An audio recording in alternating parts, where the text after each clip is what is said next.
మొత్తానికి ప్యాకింగ్ అయితే స్టార్ట్ చేశాననమాట. 2 అవర్స్ నుంచి ప్యాక్ చేస్తూనే ఉన్నాను. ఏ రోజు ఏం డ్రెస్ వేసుకోవాలని పెద్ద ఆలోచించేస్తున్నాను అనమాట. మొత్తానికి అక్కడికి వెళ్ళిన తర్వాత ఎలా ఉంటుందో తెలీదు. బట్ కానీ ఇక్కడ నుంచి అన్ని డ్రెస్సెస్ అయితే పట్టుకున్నాను. నాది, నా బుడ్డదాన్ని, ఇంకా మా హస్బెండ్ది కూడా.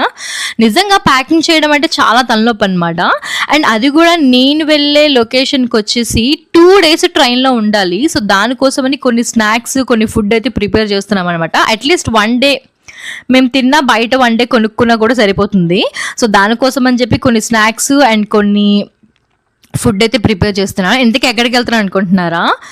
పంజాబ్ నుంచి వైజాగ్ అయితే వెళ్తున్నాను. ఇంటికి అయితే వెళ్తున్నాను అనమాట. సో ఇంటికి వెళ్ళే ముందు మొత్తం అన్ని క్లియర్ చేసుకుని అయితే వెళ్ళాలి కాబట్టి ఫస్ట్ ఇంట్లో ఎక్కడొక్కడ సెట్ చేసేసుకుందామని చెప్పి ప్లాన్ చేసాము. ఇంకా నేను ఫుడ్ ప్రిపేర్ చేసే లోపు వీళ్ళిద్దరు అమ్మటే ఒకటికి 2 పనులు చేస్తున్నారనమాట.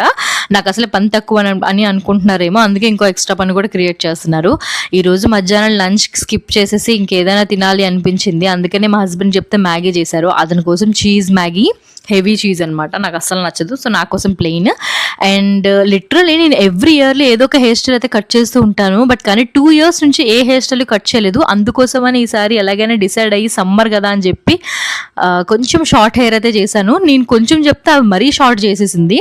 మొత్తానికి ఏం చేస్తాము, తప్పదు కదా.